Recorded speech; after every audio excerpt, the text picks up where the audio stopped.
Today we're diving into a book that pretty much changed how we think about the internet, Steve Krug's Don't Make Me Think.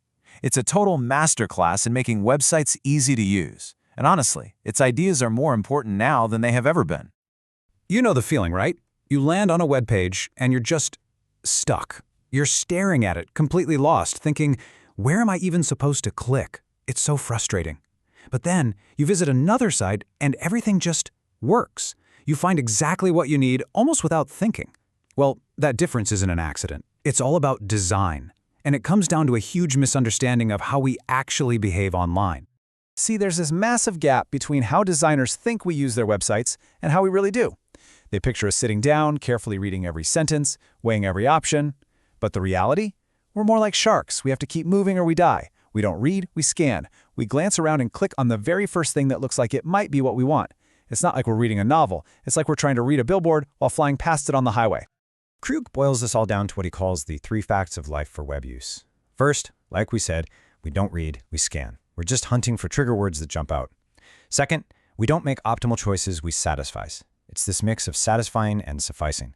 We don't look for the absolute best option, we just grab the first reasonable thing we find. And third, we don't figure things out, we muddle through. We completely ignore the instructions and just click around, making up our own story of how it's supposed to work. Okay, so if that's how we all act online, what's the most important thing a designer can possibly do? Well, that brings us to rule number 1, the most famous law of usability there is. This is it. This is the whole game, right here. Don't make me think.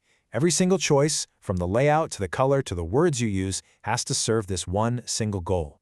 A web page should be so obvious, so self-explanatory, that when you look at it, you just get it. Instantly, no thought required.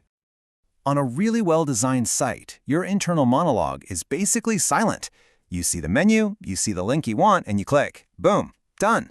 There's no mental effort, no wasted brain power. It's just easy. But on a confusing site, your brain just fills up with what Krug calls mental chatter. It's this constant, annoying stream of questions. Is that a link? Where did that page go? What does solutions even mean? Each one of those little question marks is a speed bump that chips away at your confidence and just builds frustration. A designer's job is to hunt down every single one of those question marks and get rid of them. All right, this leads us to our second rule, and this one challenges a really old idea in web design, the myth that fewer clicks is always better. As it turns out, that's just not true. Here's the key takeaway. The quality of each click matters way more than the quantity. We really don't mind clicking 3, 4, or even 5 times, as long as each click is a complete no-brainer. Each click should feel obvious and confirm that we're on the right track. 3 mindless clicks are 1,000,000 times better than one single click that forces you to stop and think for 5 minutes. I mean, think about the difference. A choice like animal, vegetable, or mineral is totally mindless. It's simple. You don't have to puzzle it out. But what about when a website gives you vague categories like synergy or platforms? You have to stop, you have to think, you have to wonder what they mean. That is the kind of thinking we need to eliminate. And our final rule, rule number 3, takes aim at one of the biggest causes of all that mental chatter and confusion, words. More specifically, having way too many of them. I absolutely love this rule because it's so direct. So much of the writing on the web is just noise. It doesn't help, it gets in the way, and it makes the useful stuff harder to find. When you get ruthless and just cut out the fluff, you make the important content stand out, and the whole page becomes easier and faster to scan. Krug says there are 2 main things to get rid of. The first is happy talk. You know that text that says, "Welcome to our incredible website where we strive for excellence." It's just filler. It's noise. The second thing to cut is instructions. Because, let's be real, nobody reads them. If your design is so confusing that you need a paragraph to explain how to use it, the problem isn't the user, it's the design. And just look at the difference it makes when you actually do this. The original text here is this huge, intimidating wall of 103 words. But after you get ruthless, it's down to just 41 words that get straight to the point. Nothing of value is lost, but the clarity is just night and day. It goes from confusing to helpful with just one good edit. Okay, so we know that users scan, they satisfy, and they muddle through. And we know the rules are to make things obvious, make choices mindless, and cut out the words. So how do we actually put this all into practice? Well, you have to start designing for scanners. You have to design like you're making a billboard. And here's how you do it. First, create a clear visual hierarchy. so the most important things on the page literally jump out at you.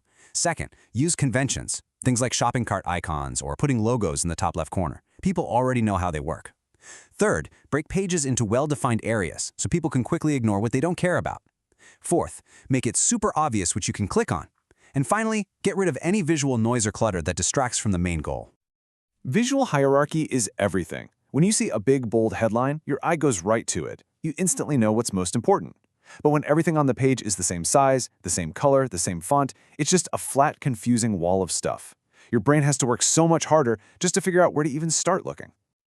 And that's really the heart of Don't Make Me Think. It's not just a bunch of rules. It's a way of thinking. It's about having empathy for the user, that person who's in a hurry, and just trying to get something done. So the next time you're browsing the web, start paying attention. Notice that mental chatter in your head. Notice when a click feels totally effortless. Because once you start seeing the web this way, trust me, you can't unsee it.